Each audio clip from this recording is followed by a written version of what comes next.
Okay, dann nehme ich einen von das. Ja.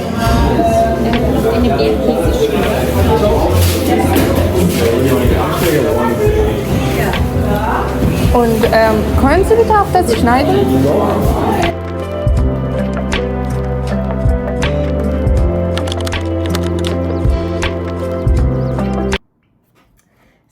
سلام به یه ولاگ دیگه از من. خیلی خیلی خیلی زیاد خوش اومدین. حالتون چطوره؟ امیدوارم حالتون خیلی خوب باشه.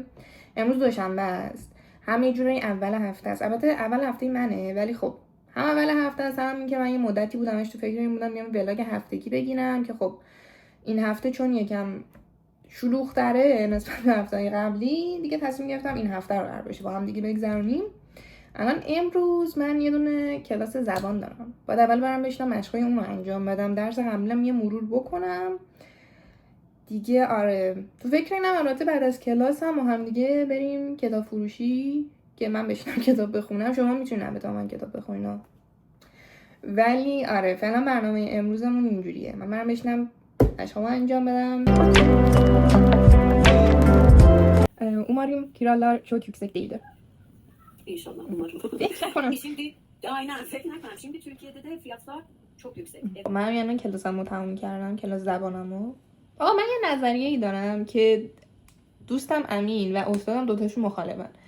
من میگم زبان ترکی به نظر من سخت‌تر شده برام نسبت به آلمانی و دوتاشون اینجوریه که نداری اشتباه میکنی. یعنی مثلا با دوستان میشینم حرف میزنم اینجوریه که نداری اشتباه میکنی، آلمانی سخت‌تره. ببین اوکی شما رندوم بری فیلم و سریال ترکی نگاه بکنی یه سری چیزا میمونه تو ذهنت، یعنی آواش یه جوریه که قشنگ مثلا میمونه توی ذهنت و تو ممکنه یه سری جمله‌های سری اصطلاحات رو بگی بدون اینکه اصلا بدونی که گرامر اون جمله چه جوریه و اینا میگی، معنیش هم مثلا خب بازی نویس ببینی طبیعتا یاد میگی. این حالت رو واسه آلمانی نداریم، اینو قبول دارم. توی این پروسه آلمانی سخت داره، ولی من الان چالش زیادی دارم با گرامرای زبان ترکی. این در حالیه که خود مثلا زبان آلمانی هم یه زمانیه که کلا تو باید گرامر بلد باشی تا بتونی مثلا حرف بزنی، یعنی گرامره، اصلا زبانش فقط گرامره. ولی الان من با گرامرای ترکی واقعا چالش دارم.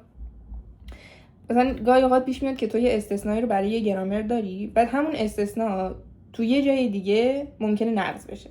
مثلا اینجوری که یاد الان اینجا اینجوری مثلا میخوندیش فلان جا یه جوری دیگه مثلا خونده میشه. من حس میکنم زبان ترکی سخته. حالا هر چقدر بقیه میخوام بگن که سخت نیست، من احساس میکنم هست. ولی حالا از همه اینا هم بگذریم.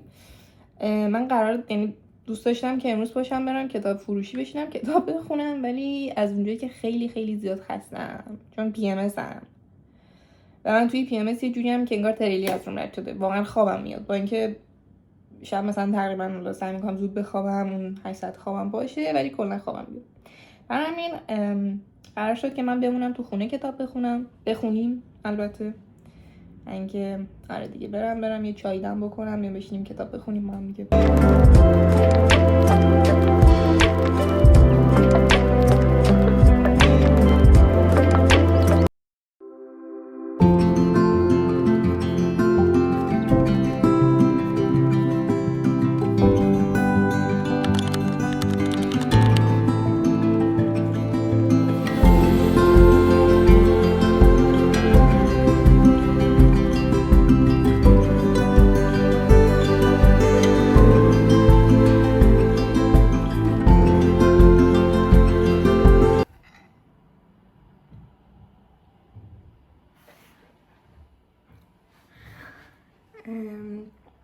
چند هفته گذشته هفته‌های خیلی استرس‌زایی بوده برام و یه سری چیزا هنوز معلوم نبود، یه سری چیزا نامعلوم بودن، سر جای خودشون نبودن و جا به جایی داشتن با اتاقمو جا به جا میکردن و خب همه اینا مثلا باعث شده بودش که فشار مضاعفی بیاد روی من، استرس زیاد و اینا. ولی طبیعتا هر چقدر که مثلا زمان میگذره آروم آروم سری چیزا سر جای خودشون بالاخره قرار میگیرن، جا به جایی انجام شد و آروم آروم استرس منم کاهش پیدا کرد. ولی در کل مثلا تو طول این مدت چیزی که خیلی تونست بهم کمک بکنه وجود تراپیستم بود، چون یه سری که مثلا تله ها و باگای شخصیتی اینجا یعنی شخصیتی میگن، آره یه سری باگا و تله ها مثلا واسه من اینجا ایجاد شده بود که نیاز داشتم واقعا بشینم با یک فردی که این کار هست حرف بزنم در موردش و ببینم اوکی راهکارش چیه، بشناسمشون. تراپی خیلی کمکم کرد. جدای از تراپی یکی ژورنال نوشتن خیلی کمکم کرد، چون باعث میشدش که مثلا من تمام اون صدا و فکرای ذهنم رو بیارم رو کاغذ بنویسم و نمیدونم برای من مثلا نوشتن یه حالتیه که انگار اون چیزی که تو ذهنت خیلی بزرگ شده، خیلی بیش از اندازه مثلا ترسناکه رو من وقتی به شخص وقتی می نویسمش دیگه اون ترسناکی انگار از بین میره. یعنی اینجوری که اوکی مثلا نوشتمش و آروم میشم واقعا، یعنی مغزم آروم میشه و خب خیلی کمک کرد من ژورنال نوشتم. یه چیز دیگه هم که من خیلی کمک کرد مدیتیشن بود، برای اینکه من خیلی گاهی اوقات در مورد مثلا یه سری مسائل میشینم فکر میکنم و نان استاپ واقعا میشینم فکر میکنم، پشت سر هم به اصطلاح اوورتینکر هستم و مدیتیشن دقیقا باعث میشدش که من یه مثلا تایمی از روزو، یه تایم کوتاهی از روزو بتونم اون مغزمو شات داون کنم، ببندمش و به یه چیزی فکر نکنم و یه مثلا آرامشی به مغزم میداد.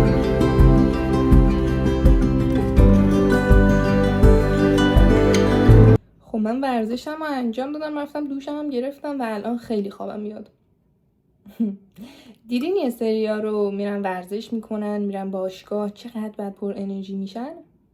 من خوابم میگیره و نمیدونم چجوری یه سریاتون اینجورین، چون من خوابم میگیره و قبلش فکر میکردم که مثلا به خاطر این آب کم میخورم بین 3 تا کنن تو طول مدت ورزشم، الان آب میخورم بازم خیلی فرقی نکرد، من خوابم میگیره، مخصوصا بعد از دویدن. باید قشنگ بشینم یه ساعت بخوابم بعد بلندشم به کارم برسم. منتها الان وقت خوابیدن ندارم، بشینم یه سری کارا رو انجام بدم، بعد عصر با هم باید بریم کتاب فروشی. این سری واقعا میریم کتاب فروشی، اینو قول میدم.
بچه ها این شما و اینم کتاب جدید من Alchemized.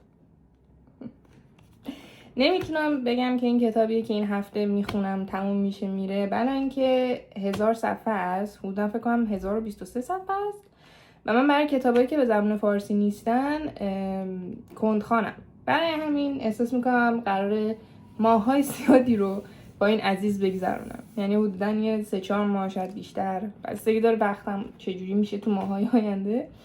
ولی آره این کتاب جدیدمه داستانش در مورد یک جادوگریه، یک الکمیست. جادوگر میشه؟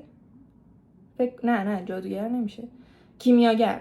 در مورد یک کیمیاگریه که حالا مثل اینکه تو اون دنیایی که این زندگی میکنه یه جنگی صورت میگیره و این دختره مثلا خاطراتش رو از یاد برده و چیزی که هست نوشته بود توی مقدمه که این یک شفا دهنده بوده، ولی خب خاطراتش یادش رفته و حالا توی این مسیری که داره باید سعی کنه که خاطراتش یادش بیاد.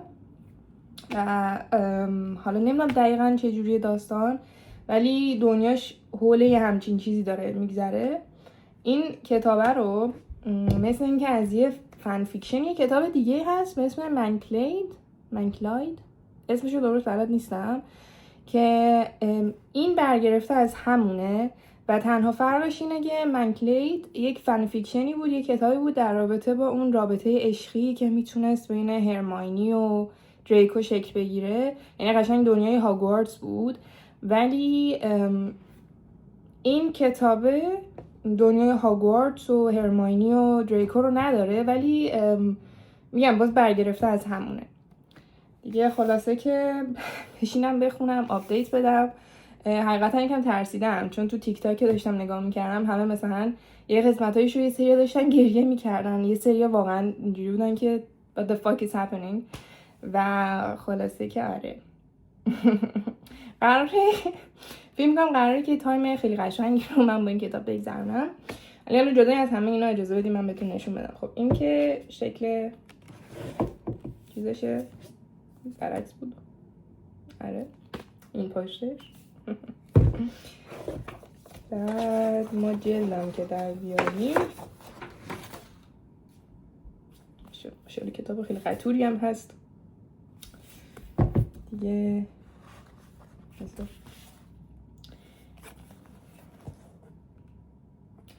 بعد این کتاب یه چیز خاصی هم که داره اینه که ما امضای نویسنده هم داریم. نه اولین کتابیه که من با امضای نویسنده گرفتم. آره. توی جلدش هم که چیز خاصی هست. خب در رابطه با کتاب قبلیم هم که 5 از 5 واقعا، به قول عزیز که میگه The couple who stays together. اگر که واقعا به ژانر دارک رومنس علاقه دارین اینو من بهتون پیشنهاد میکنم. ببین کمدی داشت، اکشن داشت، رومنس داشت، خیلی خوب بود. این یکی هم یادم رفت ژانرشو بگم، فکر کنم ژانر الکمایز هم چیزه دارک فانتزیه. دوتا کتابای دارک. فقط یه چیزی که شما باید نسبت به این ژانرایی که اولشون دارک داره توجه بکنین اینه که معمولا اینا یه صفحه تریگر وارنینگز دارن که قبل از اینکه بخواین شروعشون بکنین خوبه که اول به اون صفحه مراجعه بکنین، چون مثلا ممکنه که یه سری موضوعات داشته باشه که همه گنجایشش رو نداشته باشن.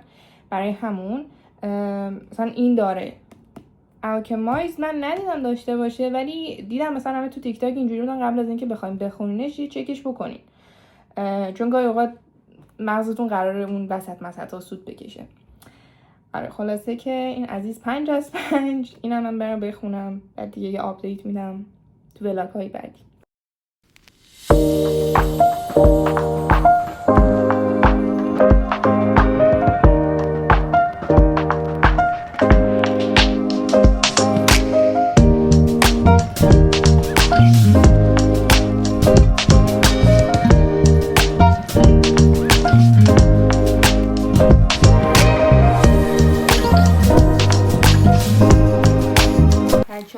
آلمانی من الان یه چند هفته است که چیز زدم روی این چی میگن قفلی زدم روی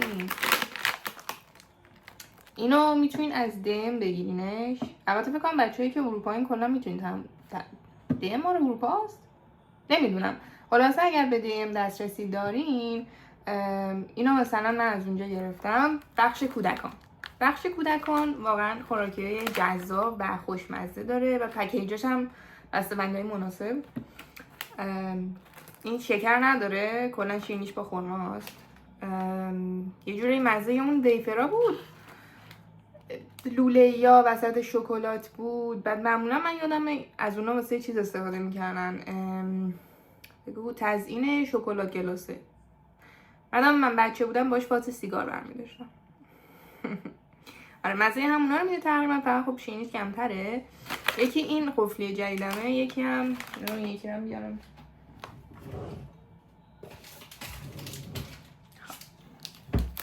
یکم این پروتئین بار است که اولین پروتئین باریه که مزه پروتئین، یعنی مزه پودر پروتئین نمیده. من چون از مزه پودر پروتئین اصلا خوشم نمیاد. آره خلاصه که این دوتا رو بهتون پیشنهاد میکنم بچه. اینم از DM میتونین تهیه بکنین. خب من الان میخوام برم کافه بشینم یه سری از ویدیوها رو ادیت بکنم که بتونم زودتر ولاگ رو براتون آپلود بکنم. در این حال باید برم بشینم مشقا و یه سری دیگه از کارا رو انجام بدم. So let's go.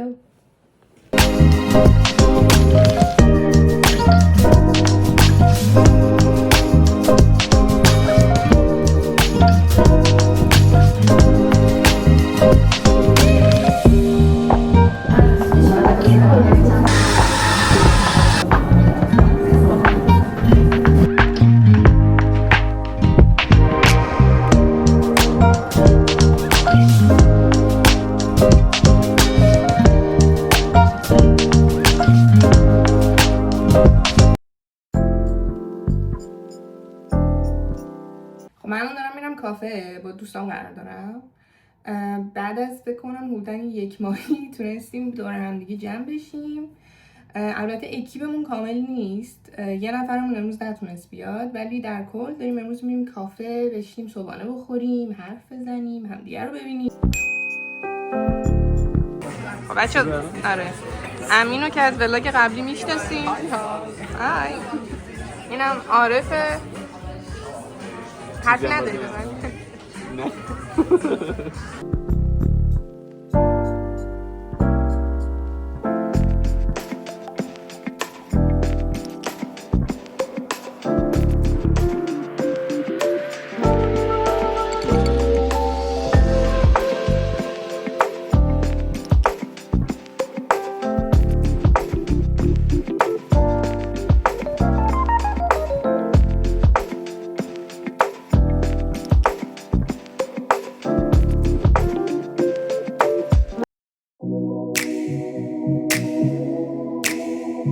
یکشنبه است و کلا یکشنبه ها برای من حسابش با بقیه روزهای هفته جداست. یه جورایی هیلینگ دی من محسوب میشه. کلا آدما توی طول هفته نگرانی، استرس، دغدغه‌هاشون زیاده و همه اینا به شخصه باعث میشه که از من انرژی کم بشه. برای من نیاز دارم که یه روزی رو داشته باشم یا حداقل یه نصف روزی رو که به خودم برسم، بتونم انرژی بگیرم که هفته‌مو شروع بکنم و اون روز دقیقاً یکشنبه است. کلا من یه قانونی بیشتر برای یکشنبه هم ندارم. شما هرچی نگرانی، استرس، دغدغه، هرچی انرژی منفی که داری رو میذاری پشت در و میای توی خونه و فقط سعی میکنی که به خودت برسی، سعی میکنی انرژی بگیری، کار مورد علاقت رو انجام بدی، فوکوست کلا روی خودته. خب مثلا من روتینم اینجوریه که غذا یا حالا خوراک مورد علاقه‌مو درست میکنم، کتاب میخونم، فیلم و سریال نگاه میکنم، به پوستم مثلا میرسم، چیزایی که میدونم انجامشون بدم باعث میشه که من انرژی بگیرم و حس بهتری داشته باشم. حالا برای بقیه مثلا میتونه متفاوت باشه، اما الان من میخوام یکی از خوراکی‌های مورد علاقه‌مو درست بکنم. یه براونی سالم خونگی که نه آرد داره و نه شکر. شما برای این براونی به 2 تا تخم مرغ، 2 تا موز که خب هرچی موزتون رسیده تر باشه براونی شیرین تر میشه. اون موز سیاه ها هست که دیگه استفاده نمیکنین نمیخورینشون، اون دقیقا به درد همین کار میخوره. سریع تبدیلش کنین به یک کیک براونی. بعد نیاز داریم به پودر کاکائو که خانومه توی رسیپیش داشت میگفتش که شما نصف کاپ پودر کاکائو میخواین، فکر کنم میشه نصف لیوان من. بعد از این چاکلت چیپا که بریزین روش، وانیل، بیکینگ پاودر و حالا یکم عسل من میذارم که شیرینیش به حساب بیشتر بشه. همه اینا رو که با هم دیگه ترکیب کردین میریزین تو قالبتون، بعد میذارین توی فر به مدت 20 تا 25 دقیقه. من خودم میذارم رو 200 درجه، ولی مرتب مثلا چکش میکنم که دفعه نسوزه از اون بر و پخته و اینا در بیاد. و برای سروینگشم من معمولا از کنارش از ماست یونانی و عسل استفاده میکنم. اینجوری هم میان بعدی که دارم میخورم پروتئین داره، هم خونگی و سالمه.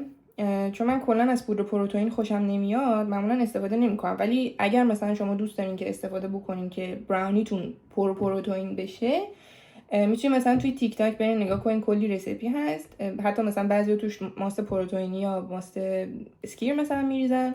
این دیگه بستگی به خودتون داره. این رسیپیه که من دوستش دارم.